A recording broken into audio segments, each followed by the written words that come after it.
किसी पुराने गोदाम में एक शरारती चूहा रहता था।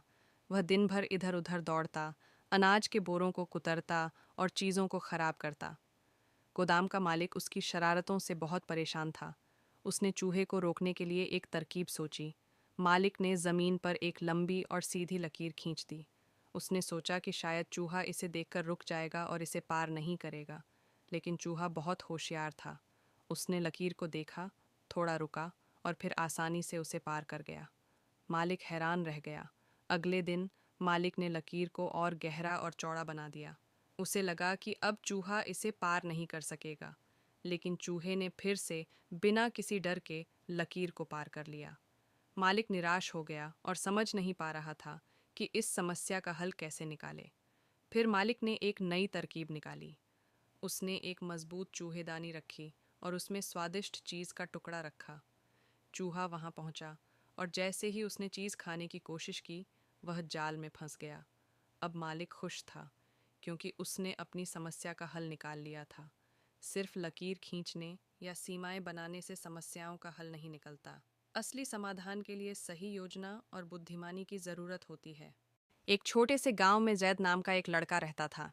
वह एक खुशमिजाज और दयालु बच्चा था, लेकिन उसके गांव में उसके उम्र के ज़्यादा बच्चे नहीं थे, इसलिए वह अक्सर अकेला महसूस करता था। वह अपना समय ज़्यादातर पेड़ों के नीचे बैठकर पक्षियों से बातें करने या खेतों में तितलियों के पीछे दौड़ने में बिताता था। एक दिन जब वह नदी के किनारे बैठकर पानी में कंकड़ फेंक रहा था, तो उसने झाड़ियों के पीछे हल्की सी सरसराहट सुनी। जब वह पास गया, तो उसने देखा कि एक छोटा सा सफ़ेद खरगोश कांप रहा था। शायद वह अपनी माँ से बिछड़ गया था। जैद ने नरमी से उसे उठाया और अपने सीने से लगा लिया। उस छोटे से नाजुक जीव की गर्माहट ने जैद के दिल को प्यार से भर दिया। जैद ने खरगोश का नाम चांदी रख दिया, क्योंकि उसकी मुलायम सफ़ेद फर चांदनी की तरह चमक रही थी। अब जैद अकेला नहीं था। वह घंटों चांदी के साथ खेलता, उसे गाजर और हरी घास खिलाता और कहानियाँ सुनाता। चांदी भी जैद से बहुत घुल मिल गया था।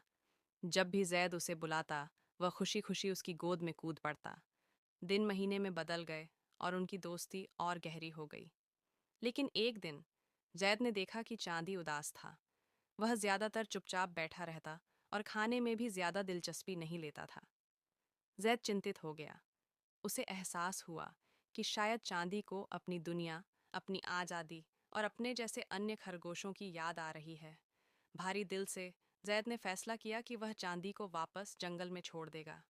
अगले दिन वह उसे उसी नदी के किनारे ले गया जहां वे पहली बार मिले थे। उसने नरमी से चांदी को जमीन पर रखा और कहा, जा मेरे दोस्त, अपनी दुनिया में खुश रहो। चांदी ने जैद की तरफ देखा, जैसे वह भी समझ रहा था कि विदाई का समय आ गया है। लेकिन जाने से पहले वह एक पल के लिए जैद के पास आया।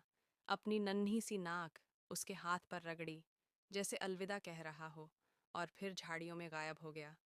जैद की आंखों में आंसू आ गए, लेकिन उसका दिल संतुष्ट था। उसने सीखा कि सच्चा प्यार सिर्फ अपने पास रखने में नहीं, बल्कि किसी को उसकी खुशी के लिए आज़ाद करने में भी होता है।